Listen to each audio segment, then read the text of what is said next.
Warahmatullahi wabarakatuh. Waalaikumsalam warahmatullahi wabarakatuh. Innal hamdalillah wassalatu wassalamu ala Rasulillah Muhammad ibni Abdillah wa ala alihi wa ashabihi wa mawala wala haula wala quwwata illa billah. Allahumma shalli wa sallim wa barik ala sayyidina Muhammad wa ala alihi wa ashabihi wa man tabi'ahum bi ihsan ila yaumil ma'ad. Amma ba'd. Faqad qala Allah ta'ala fi kitabihil karim wa huwa asdaqul qailin. A'udzu billahi minasy syaithanir rajim. Bismillahirrahmanirrahim. Inna anzalnahu fi lailatul qadr wa ma adraka ma lailatul qadr. Lailatul qadri khairun min alfi syahr. Tanazzalul malaikatu war-ruhu fiha bi'izni rabbihim min kulli amr. Salamun hiya hatta matla'il fajr. Wa Nabi sallallahu alaihi wasallam iqra'ul Qur'an fa innahu ya'ti yaumal qiyamati syafi'an li ashabi. Sadaqallahu wa sadaqa Rasulullah sallallahu alaihi wasallam.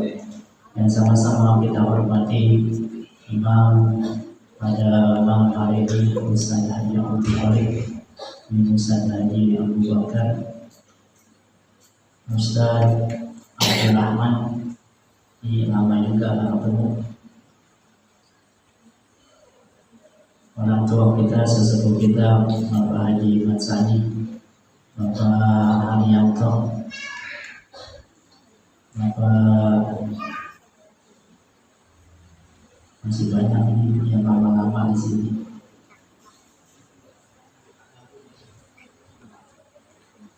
Dan seluruh jamaah yang tidak saya sebutkan satu persatu, namun tidak mengurangi rasa hormat dan takut saya. Alhamdulillah pada malam hari ini, malam yang ke-30 ya. Iya kan? 18 ke-30 ya. Soalnya pada kurang gitu. Biasanya kalau masih 17-18 tuh masjid musola masih penuh. Kalau udah berkurang berarti kan udah malam 30. Malam yang ke-18, mudah-mudahan segala amal ibadah kita mulai dari malam pertama sampai malam ini diterima oleh Allah Subhanahu wa Ta'ala, dan kekurangan dalam ibadah kita disempurnakan oleh Allah Subhanahu wa Ta'ala, yang sering kita baca doanya, wa tammim taksirona, sempurnakan kekurangan kami. Dan begitu juga amal ibadah kita yang akan datang, mudah-mudahan juga diterima oleh Allah Subhanahu wa Ta'ala. Amin ya rabbal alamin. Salawat dan salam tidak lupa kita sanjungkan pada junjungan kita Nabi Muhammad sallallahu alaihi wasallam, para keluarganya, para sahabatnya, dan pengikut-pengikutnya yang setia. Kullu syai'in murtabitun bil Qur'ani soro aziman atau yusbihu aziman. Segala sesuatu yang berkaitan, yang berhubungan dengan Al-Quran akan menjadi mulia. Allah Subhanahu wa Ta'ala menurunkan Al-Quran dari Lauhil Mahfuz sebagaimana disebutkan oleh ulama kita Syekh Muhammad Ali As-Sabuni di dalam kitab At-Tibyan fi Ulumil Quran Al-Quran diturunkan seluruhnya 30 juz dari Lauhil Mahfuz ke Baitil Izzah, langit pertama. Itu terjadi pada malam hari. Nah, malam pertama diturunkannya Al-Quran dari Lauhil Mahfuz ke Baitil Izzah. Jadi karena malam ini berkaitan dengan Al-Quran, maka malam ini menjadi malam yang lebih baik daripada 1000 bulan. Jadi malam pertama diturunkan Al-Quran dari Lauhil Mahfuz ke Baitil Izzah, malam itu mempunyai keutamaan yang luar biasa.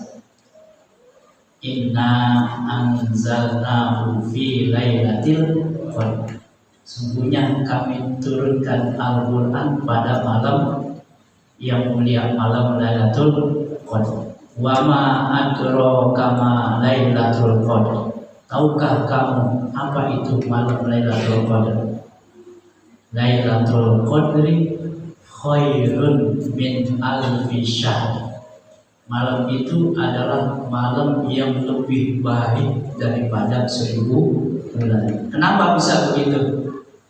Karena malam itu diturunkannya Al-Quran.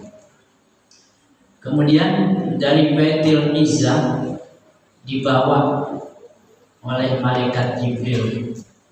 Malaikat Jibril yang membawa wahyu ini pun menjadi mulia dengan sebutan Sayyidul Malaika, pemimpin para malaikat. Wahyu ini disampaikan kepada Nabi kita Muhammad SAW. Nabi kita yang menerima wahyu ini pun dapat sebutan Sayyidul Anbiya, pemimpin para nabi. 124.000 nabi yang memimpin adalah Nabi kita Muhammad SAW. Kapan turunnya Al-Quran ini? Pada bulan Ramadan. Maka bulan Ramadan pun disebut Sayyidus Syuhur, pemimpin dari bulan-bulan. Dalam satu riwayat ada malam Senin, ada malam Jumat. Nah, malam Jumat itu diturunkan Al-Qurannya, maka Jumat itu disebut Sayyidul Ayyam. Kemudian Al-Quran diturunkan di 2 tempat. Tanjung Barat atau Balatin Agung ya? Nah, turun di mana? Diturunkan di kota Mekah dan Madinah. Maka ada ayat namanya Makkiyah dan Madaniyah. 2 tempat ini pun menjadi mulia di sisi Allah Subhanahu wa Ta'ala. Kalau kota Mekah itu kita datang untuk ibadah haji. Ada yang ibadah hajinya ke Pondok Gede? Ada, cuman belajar manasik doang. Nah, Mekah menjadi mulia karena diturunkannya Al-Quran. Madinah pun menjadi mulia karena diturunkannya Al-Quran. Siapa yang pergi haji ke Mekah? Ada nggak? Ada, hajinya bukan ke Mekah. Siapa yang pergi haji nggak ke Madinah? Itu semuanya ke Madinah. Sampai di Madinah, kalau kita berangkat sampai 40 hari, di Madinah itu 8 hari. Apa itu di Madinah 8 hari? Itu ibadah, ziarah, sholat arba'in, sholat 40 waktu. Jadi 1 hari 5 waktu selama 8 hari, berarti 8 kali 5 40. Nah, di situ ada perbedaan pelaksanaan sholat antara di Madinah dengan di Mekah. Jadi kalau ada yang lama, habis azan nggak komat-komat, lama komatnya nggak apa-apa. Jangan yang komat mati. Terus nggak komat. Nggak apa-apa. Sampai 5-10 menit sampai 20 menit, kadang bisa setengah jam baru komat. Nggak apa-apa. Kalau di Mekah beda. Habis azan, sholat sunat 2 rakaat langsung komat. Kenapa? Karena tempatnya mau dipakai tawaf. Jadi cepat. Azan, sholat sunat 2 rakaat langsung komat karena mau dipakai tawaf. Kalau di Madinah dipakai tawaf nggak? Enggak. Nah di Madinah kenapa lama? Itu nunggu supaya jamaah bisa sholat 5 waktu berjamaah. Kalau habis azan sholat 2 rakaat langsung komat, bagaimana dapat arba'in? Bagaimana dapat arba'in 40 waktu sholat berjamaah? Karena habis azan sholat sunat langsung komat. Itu dilamain, itu saya perhatiin kok kalau di Mekah cepet ya, di Madinah lama. Itu sampai 8 hari saya perhatiin, oh rahasianya rupanya lama komatnya itu supaya jamaah bisa kumpul. Makanya kita begitu juga, habis azan sholat 2 rakaat baca sholawat. Ngapain? Kumpulin. Biar yang lain kumpul. Kalau udah kumpul baru mulai. Jadi nggak apa-apa. Jangan dimasalahin. Kok habis azan lama banget, komat. Kecuali mau kerja kali, buru-buru. Itu tergantung jamaahnya dah. Nah ini 2 tempat menjadi mulia karena 2 tempat ini tempat diturunkannya Al-Quran. Kemudian umat Nabi Muhammad yang menerima Al-Quran, yang mengamalkan Al-Quran itu pun menjadi mulia. Khairukum man ta'allama al-Quran wa 'allamahu. Sebaik-baik kamu adalah orang yang belajar Al-Quran dan mengajarkan. Ngajar ngaji deh, walaupun alif-alifan, nggak usah gengsi. Dulu sini masih kan saya ajarin Iqra, mau Pak Haryanto, alhamdulillah bisa, sampai nangis gak biarin. Gak apa-apa belajar karena itu sebaik-baik umat Nabi Muhammad orang yang belajar Al-Quran dan mengajarkannya, apalagi bisa mengaplikasikannya, bisa mengamalkannya dalam kehidupan sehari-hari. Makanya disebut juga kuntum khairu ummatin, kalian adalah sebaik-baik umat. Kenapa umat Nabi Muhammad disebut sebaik-baik umat? Karena umat Nabi Muhammad adalah orang yang belajar Al-Quran dan mengajarkan Al-Quran dan mengamalkan Al-Quran. Dulu cerita dulu kalau kita punya Al-Quran, itu tempat Al-Qurannya dari kulit kambing. Kulit Al-Qurannya itu tempat Qurannya dari kulit kambing. Sebelum dibaca, diambil tuh, dicium dulu, ditaruh, diambil Qurannya, selesai baca Al-Quran dimasukin lagi, dicium lagi. Itu karena kulit kambing berhubungan dengan Al-Quran, dia diciumin. Mulia dia. Coba bertemannya sama gentong, mau beduk gitu diapain?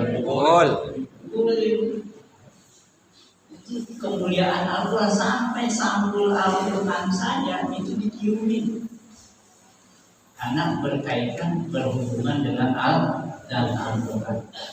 Dan orang-orang yang kumpul membaca Al-Quran ini ada yang punya target, ngejar target, ada yang enggak ngejar kuantitas, enggak ngejar banyak, tapi yang dikejar adalah istiqomahnya. Jadi satu hari itu apa maghrib, apa isya, apa subuh ngaji bareng-bareng satu juz. Kalau ada 10 orang berarti seorang dapat satu lembar bolak-balik, berarti dua halaman. Kalau 10 orang 2 halaman itu Al-Quran 10 lembar 20 halaman. Ukuran 10 menit selesai khatam satu juz.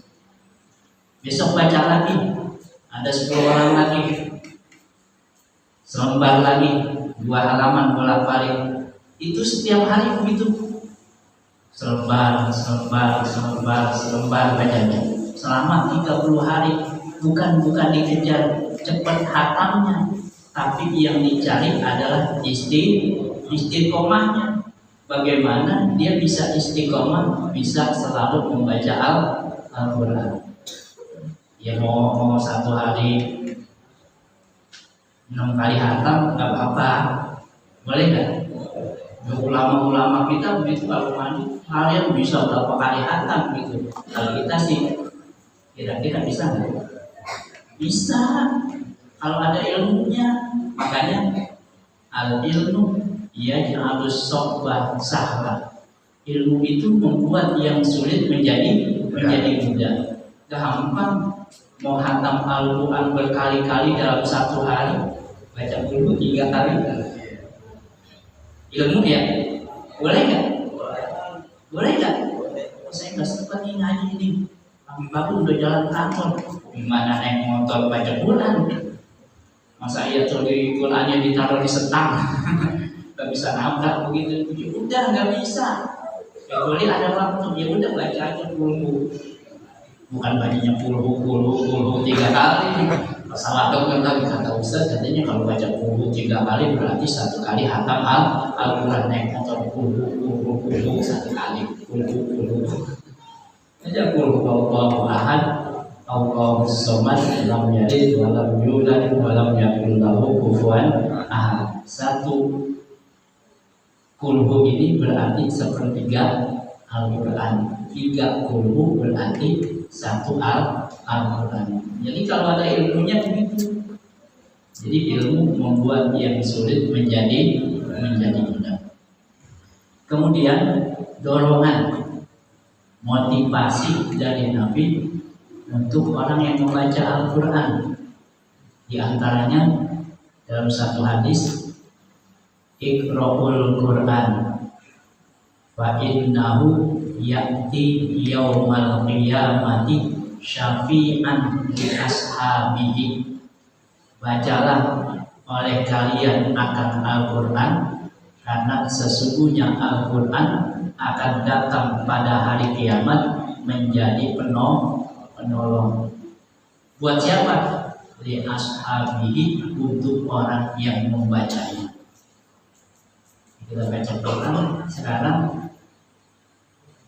nanti Al-Quran yang kita baca akan menjadi penolong kita.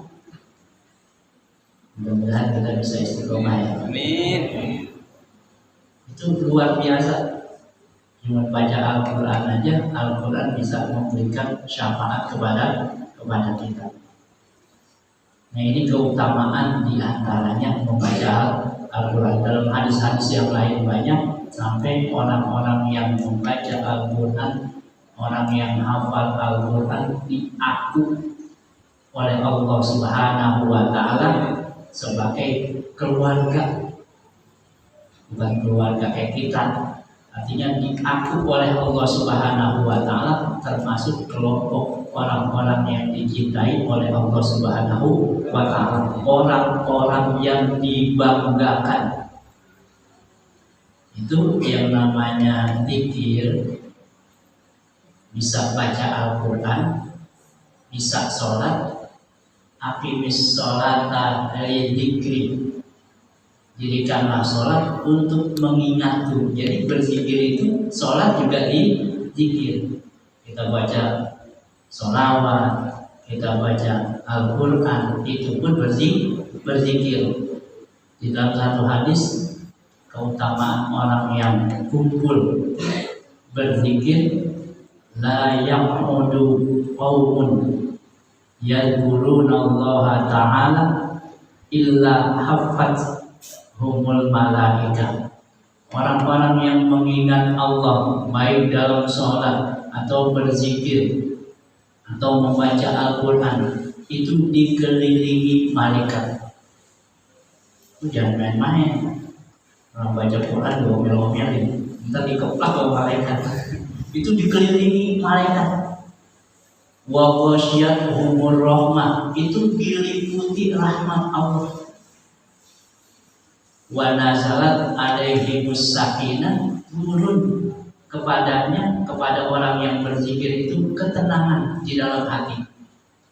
Ini segala sesuatu butuh ketenangan.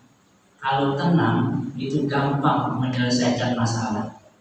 Tapi kalau nggak tenang, nggak bisa menyelesaikan masalah. Jadi kita nyari sesuatu aja ya, kalau nggak tenang nggak ketemu.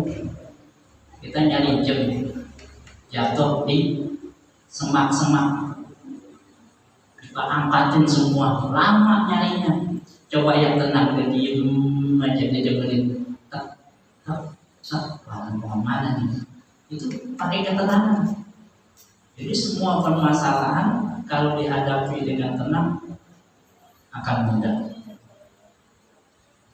Kemudian wa dzakarahumullah fi man indahu, itu Allah banggakan orang yang berzikir, orang yang sholat, orang yang baca Al-Quran di hadapan makhluk-makhluk Allah Subhanahu wa Ta'ala. Kita dibanggain sama manusia aja senang banget, apalagi yang banggain, yang angkat-angkat kita Allah Subhanahu wa Ta'ala. Ya, mudah-mudahan kita bisa membaca Al-Quran, kita bisa memahami Al-Quran, dan kita bisa mengamalkan Al-Quran sehingga hidup kita bisa selamat di dunia dan di akhirat, selalu dalam bimbingan, lindungan dan ridho Allah Subhanahu wa Ta'ala. Amin ya rabbal alamin. Berlebihnya mohon maaf. Wabillahi taufiq wal hidayah. Wassalamualaikum warahmatullahi wabarakatuh.